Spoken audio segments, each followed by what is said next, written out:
Hello, everyone. My name's Isaac. Welcome to a new episode and a new format for Talk Commerce.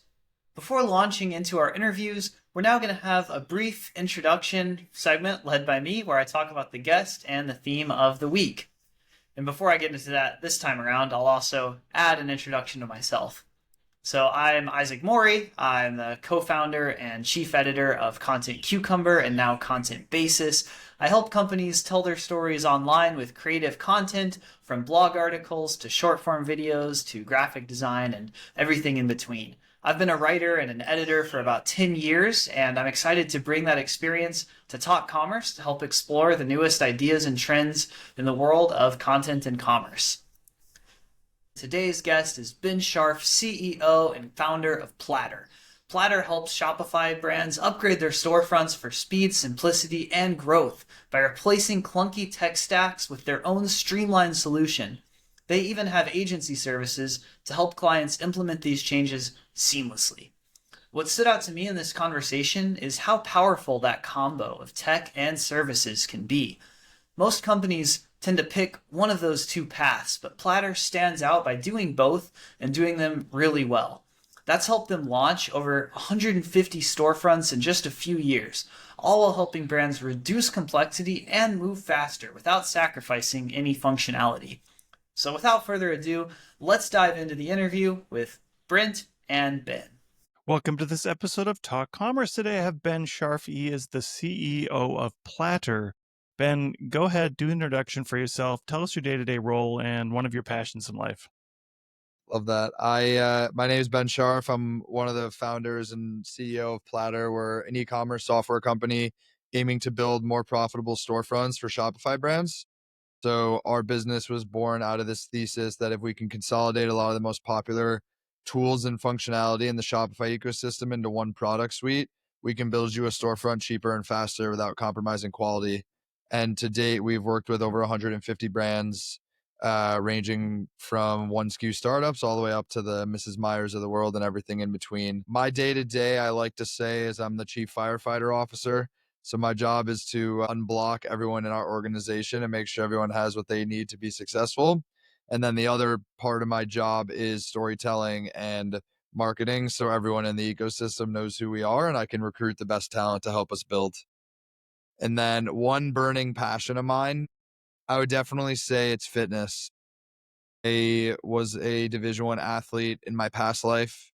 I was a Division I ice hockey player, which I think molded me into the person I am today. And so I continue to challenge myself both physically and mentally because I find a lot of fulfillment in doing so. That's awesome. Which school did you skate for? At Colgate University. Awesome. Good. Yeah, I'm originally from Minnesota, so we have a few D1 hockey teams in Minnesota. And the Hockey Hall of Fame is in Minnesota, although Canadians will often say it's in Canada. Ours is in Minnesota, or the US one is. Anyways, one thing, Ben, I forgot to tell you that we were going to do. I do this thing called the Free Joke Project. I'm going to tell you a joke, and all you have to do is give me a rating on the joke, 8 through 13. It'll take us about 15 seconds. So I'll tell you a joke, give me a rating 8 through 13. Okay. So here we go.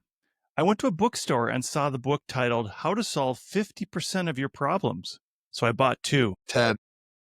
Perfect. Thanks. I appreciate that. All right. So tell us kind of about tell us your founding story. Tell us how you got started and a little bit of background on Platter.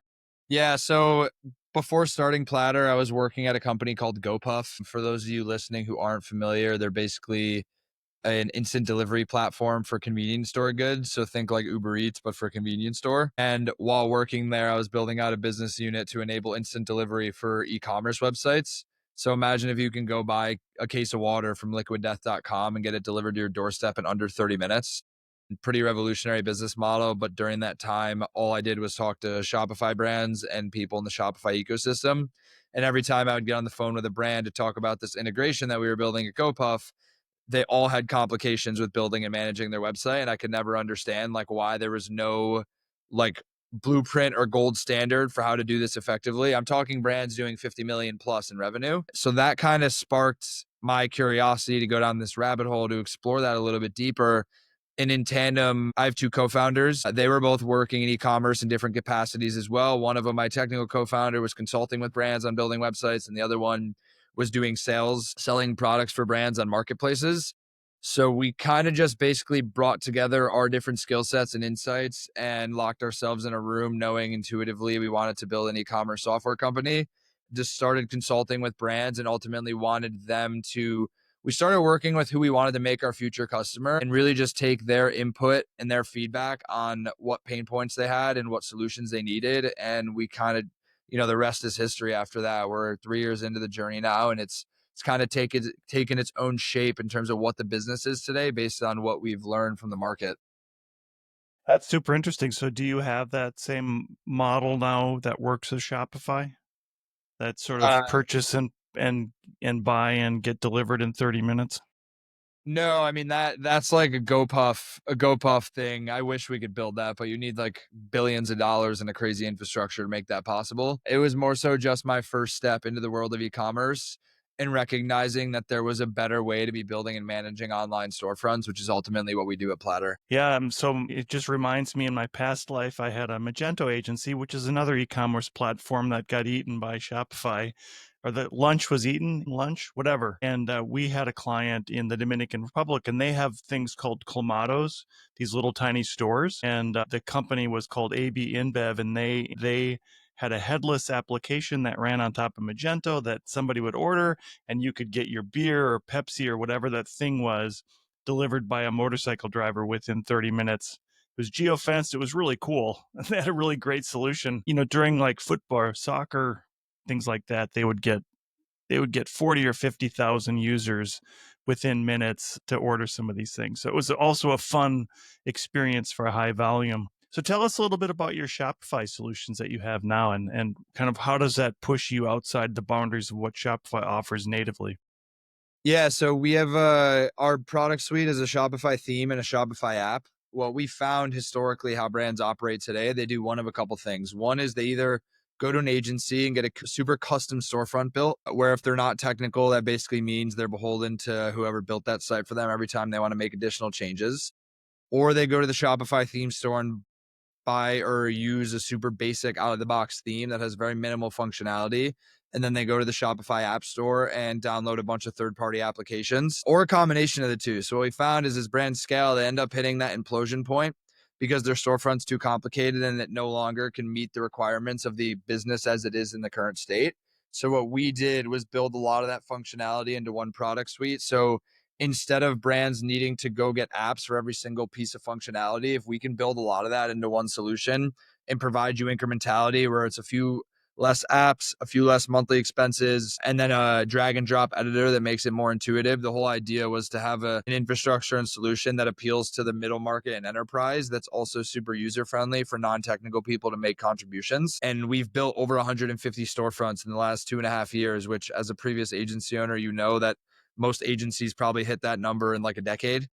So that speaks a little bit to the process and the product that we have because we can move really quickly and have a lot of functionality baked into it already to allow us to do so. The last thing I'll add is that the one unique point about our business is most traditional agencies build on top of third-party tools, and then most tech vendors that build software don't have like a professional services team.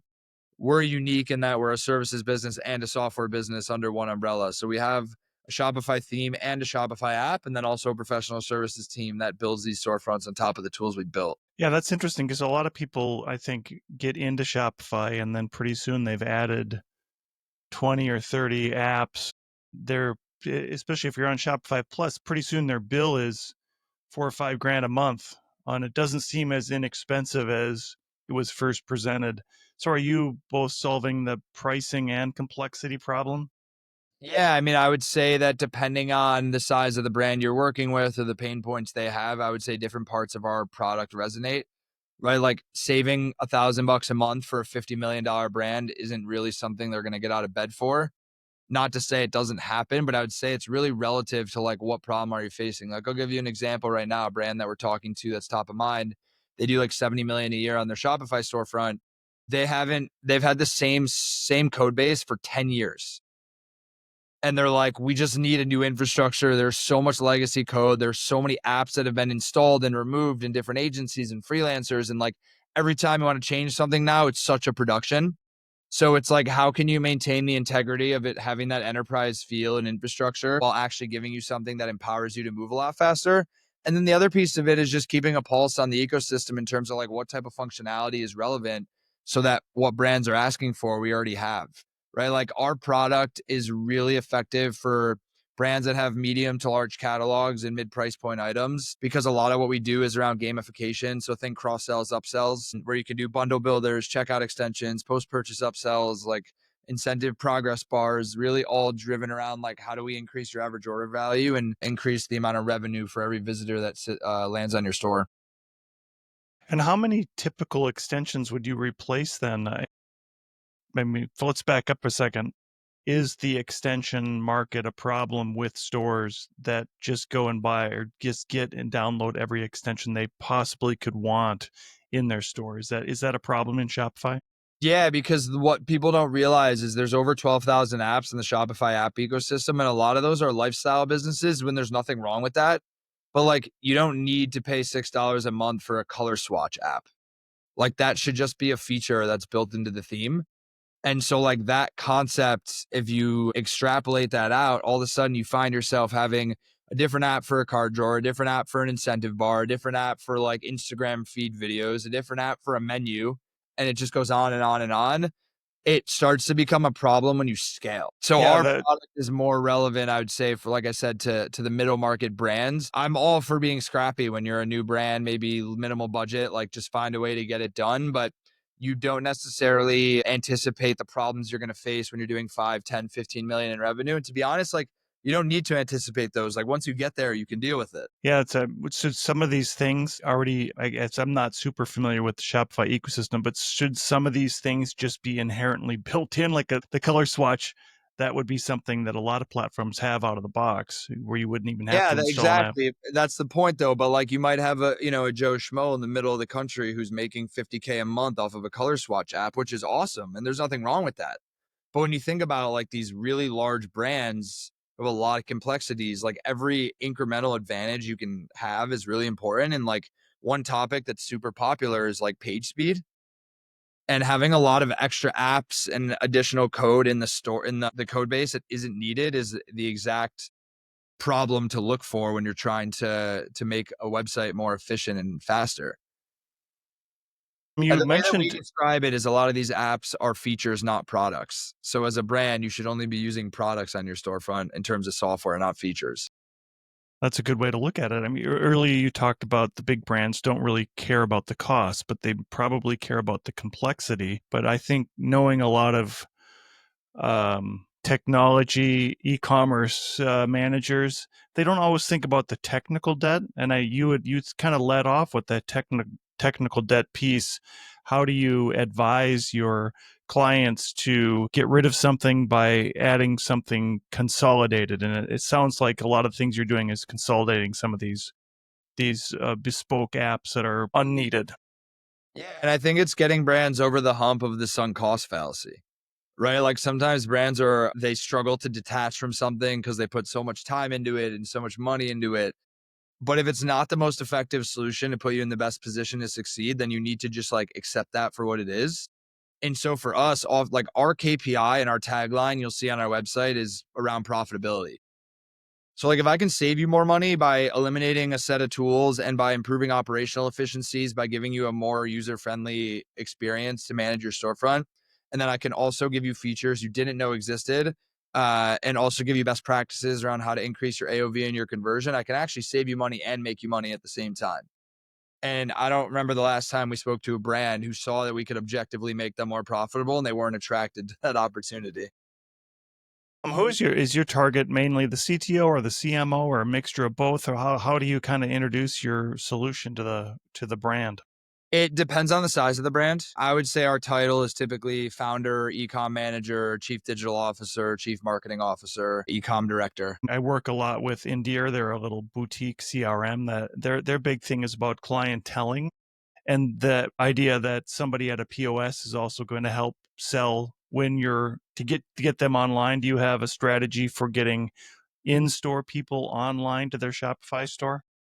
It's not where we focus. Our expertise is more once they get to the store, make sure the store is set up to help them be successful. What have you seen as the biggest faux pas or mistake that a big brand makes when setting up a Shopify store? I think there's a couple of things. I mean, I think the first one is not actually understanding like who their customer is. I think throwing a lot of money at ads to a leaky funnel is a huge mistake we see so often. Like, it's like people think spending more money is going to solve the problem, but actually understanding the root cause of the issue is really the solution. I would say oftentimes larger brands, because they are larger, they just think that things need to be more complicated, but there's beauty in simplicity. And I'd say that's like a huge thing that we communicate with brands is like less is more in a lot of instances. I would say that's Yeah. probably the biggest mistakes we see is like, why is it this complicated? It doesn't need to be.